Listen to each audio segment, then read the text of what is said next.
Good morning, children.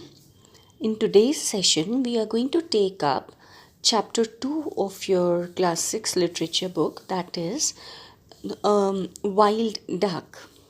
Now, before we start with the reading of the story, let me just give you this little summary of the story. Now, in this story, there is a father and son who are on a boat in a river, and they are waiting to hunt some birds. Who they're waiting for the birds to come. They know every time the birds come from that particular side, so they're waiting for them to come. And as soon as the birds arrive, they are flying in the sky, so they start shooting at them. Although the father is not able to shoot any bird, but the little son, the father is actually teaching techniques how to hunt uh, the birds to his son.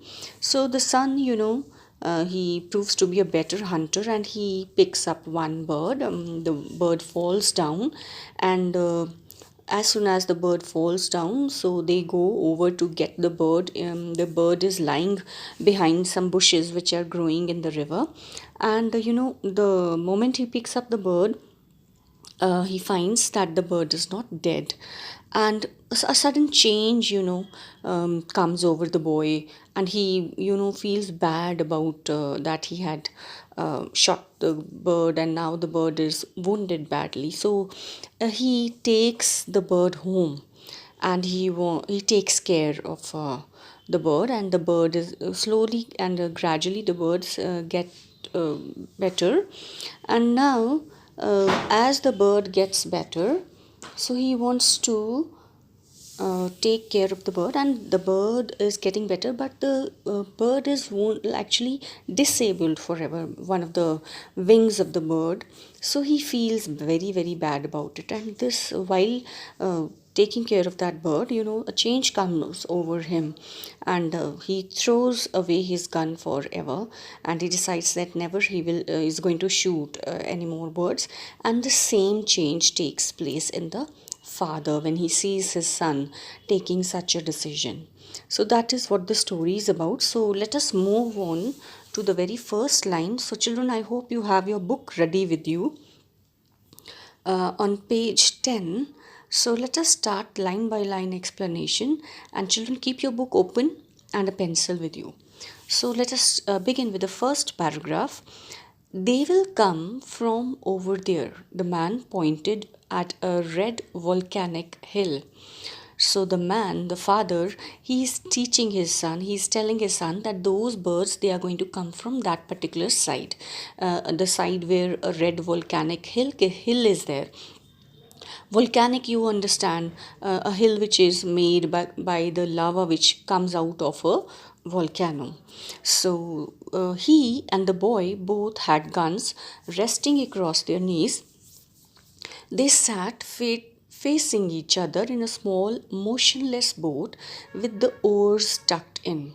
So both of them, they were waiting for those birds in a boat, and they had guns, which were resting across their knees. They had kept them on their knees, and they were facing each other, and the boat was motionless. It wasn't moving, and the oars were tucked in. Oars were also tucked in. That means they were not rowing the boat. Are you ready? He asked his son. Yes.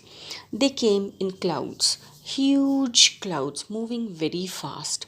He moved his arm in a wide sweep. They come in clouds, huge clouds moving very fast. He moved his arm in a wide sweep, rocking the boat. So the father is teaching the techniques, and he's telling how the birds they come. So he moves his whole arm in a wide movement, in a wide sweep, telling him how the birds they arrive. So he says that they always come in clouds. That means they come in big numbers together, as if a whole cloud is coming. So they come in clouds, huge clouds moving very fast. So as if the cloud is moving fast in a sky. You have to be quick. So the next tip which the father tells his son is that you have to be very fast when you have to shoot. Shoot fast. The boy ran his finger down the cold blue barrel of his gun. Minute by minute, the light changed on the flat surface of the water.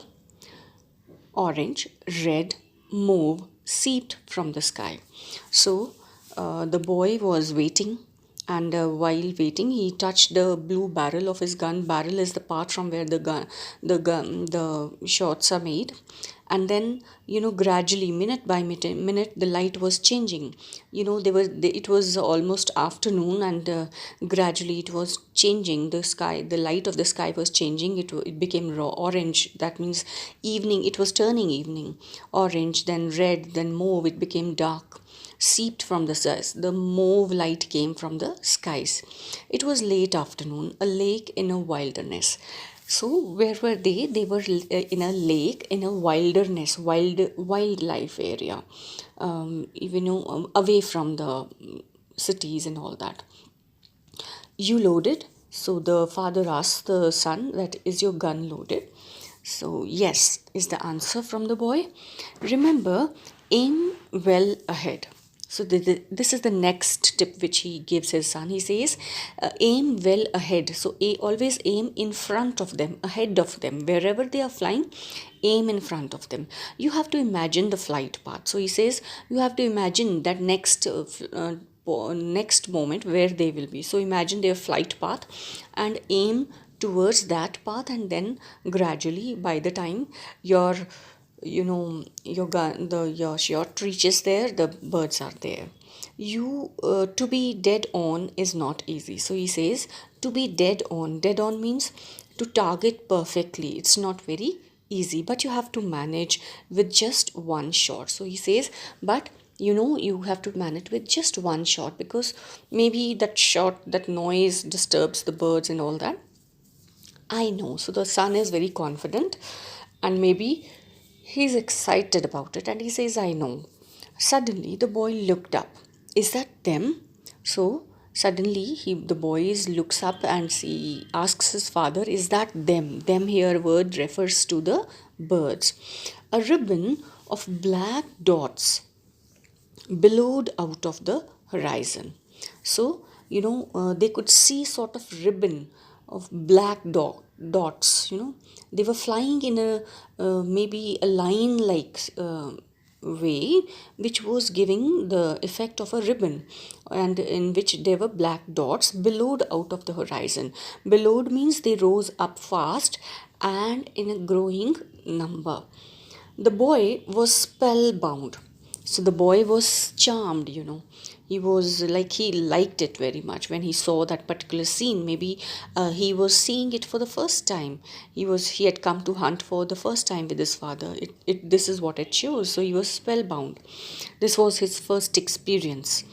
Breath whistled out of his small round mouth, and he could the breath, it was, he could whistle. It made a whistling sound out of his small round mouth, as he was awestruck, as if he had stopped breathing. When we see something very beautiful, we are awestruck and our mouth is left wide open. So watching birds was his passion. So this is what he loved. He loved watching birds. It was his passion. Passion means he loved that. There must be millions, he exclaimed. And he exclaimed with excitement that there must be millions of birds. Half the sky was covered by teal. And there were so many in number that almost half the sky, it was covered by teal. Teal is that small wild duck which was flying in the sky that time. Huge clouds of them banked one way, then another, changing the shape of the sky and blotting the light. So, huge clouds, they were coming as if in the form of clouds, banked one way. Banked means flew with one wing higher than the other. So, first in one direction, and then the other wing was higher. So, the huge clouds of them banked one way, then another, changing the shape of the sky. And with every moment, their the shape of the sky changed, because wherever they were flying, it was in the shape of the clouds. So every time they flew, the shape of the sky changed and blotting the light. So they were blocking the light also. The sky deepened, the water turned black. So gradually it became dark evening, it became late evening, and the water turned black. It was almost evening. Small groups broke away, diving, then rising in perfect formations. So when they were flying, small groups, they broke away from the bigger group, and then they used to dive in water, maybe diving and then rising in perfect formation, and then they were rising up in perfect formation in a particular formation where they were in which they were flying earlier. Will they all land here on the lake? So the boy asks his father that will they land here on this lake? They look too high. I think they are aiming for somewhere else. So the father, he anticipates, or he thinks that they are flying very high. So maybe they are aiming for somewhere else. They'll not land here. Otherwise, they would have been flying low if they wanted to land here. Who decides? And the next inquisitive question from the son is that who decides where they will land, where they will stop, in which direction will they go? They know. So the father answers that they all know it. Then they were overhead. So now the birds, they reached overhead. Overhead, that means now they were on the top of their heads, the heads of the father and the son. The sky filled with masses of birds in flight, and the whole sky was filled with huge number of birds, masses of birds. A flurry of bird calls, and so many birds all calling, all speaking in together in number. So that is what a number of bird calls at once in a very short time, that is called a flurry of bird calls. Father and son looked at each other, and now the father and the son, they looked at each other. Maybe now they wanted to decide, now it was time to shoot the birds. Here goes, and father, he is the first one to take the aim. So he says, here goes, an expression to show that you are about to start doing something very exciting. So the man undid his safety catch and started firing. So he took his gun, and first he opened that safety catch, a button, sort of thing, which was holding the place, the small part of the gun, which prevents accidental shooting. So the safety button, he undid that, so that he could now shoot, and he started firing, throwing buckshots at the sky. So he started throwing buckshots at the sky. Buckshots means many small balls of metal fired from a shotgun. So he started like continuous firing.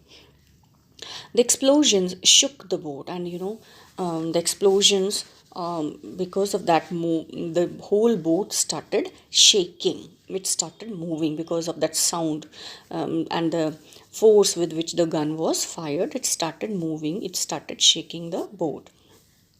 The lake rippled, and even the water of the lake, it rippled, because the boat was moving now, and naturally there were ripples in the water. Ripples, we all know, na? Movements of water, making upward, small upward waves. So the lake water started rippling when the boat started moving, or the shaking. He pumped the gun empty, and he pumped the whole gun empty until all the bullets were finished. And he kept on firing. Too high they are, flying too high. And as he finished his firing, he got the idea that he had was not successful this time. And then he makes the comment that maybe they are flying too much high, that is why he was not able to get any shot at the right place. And now the son's turn come. His son slowly raised his rifle. He had a more patient and steady hand. So this time the son took out his rifle. He raised his rifle to ready to shoot. And the son, he was more patient. He was not that much excited or impatient, we can say. So he was more patient and steady hand. He had a steady hand. He had a stable hand. And he picked a single peck out of the masses in the sky. And he picked a single peck, means he aimed at one of the particular birds of the out of the whole mass in the sky. He picked out and he aimed at one single bird, the leader of a formation. And which was that bird? It was the leader of the formation, the bird which was leading the whole formation. So probably that was the leader of the formation flying towards them. He aimed and fired. So he aimed and then he fired. The speck plummeted, and that speck, that bird, it plummeted. Plummeted means it suddenly fell fast down on the lake. That means he was able to take the right aim and he got the bird. So the bird, it fell down. It was shot and it fell down on water. You got the leader. The man cheered, and the father was very happy that his son had been able to aim right, and now he had got the leader. Another bird swiftly took its place, and as soon as the leader fell down, another bird took place of the leader. That means they did not spoil the formation, or naturally they always needed a leader who could lead. So another bird took this place of that leader. Another bird swiftly took its place. They were all leaders by instinct. So the author says that all these birds, they all of them, they are leaders by instinct. Sorry, instinct means by nature, by innate nature, by natural nature. They are all leaders. I want to find it. The boy put down his rifle and took the paddle. Did you see where? So the boy, wanted to see where the bird had fell and wanted to find it. So he put down his rifle and he asked his father that, did you see where it fell? It fell just behind the bulrushes. So the father points out that behind those bulrushes are the wild plants, which are growing near the rivers and lakes. So he says, I saw it bird fall behind those bulrushes. Go round that way, and he shows him the way. The boy moved the boat against the tide of the Teal, still reeling overhead. And now they started moving their boat against the tide of the Teal, the direction in which the birds were flying. So they started going against it. That means backward. The birds were flying forward. So now they were going backward, still reeling overhead. And those birds, they were still reeling. They were still flying overhead.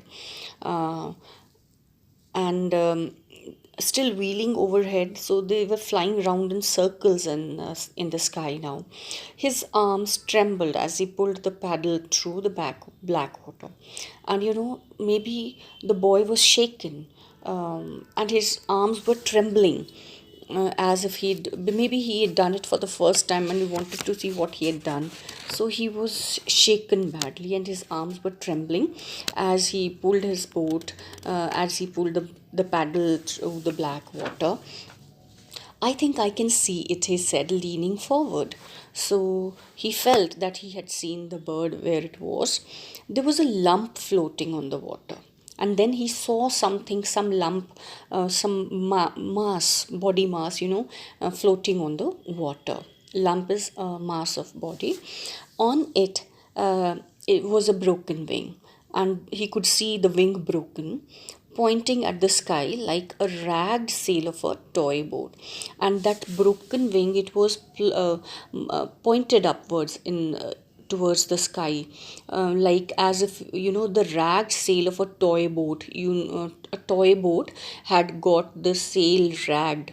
The sail is that, sometimes you see pictures in boats, in which they have the boats, they have a sail, they have a cloth, which is used to move the boat with the help of the wind. So as if that sail had got ragged, had got broken, had got torn. So it's the wing of the bird had got torn. and it was, half under the water, half over the water. The boy lifted the paddle and they glided up to it. So the boy lifted the paddle and they glided up to it, and they moved quickly towards the bird. He bent over the side and scooped it up, and the boy got up the bird. Scooped it up means took it up. Well done, the man said. And the man, his father, was very happy that they've got the aim. His son was silent, but son wasn't very cheerful or very happy about this. He was silent. He had no expressions at this time. The duck was big and helpless. So the bird, the duck which they had got, it was very big, but it was very helpless, because it wasn't able to fly and all that. So touching its soft feathers, its thin bony neck, the boy looked frightened at what he had done.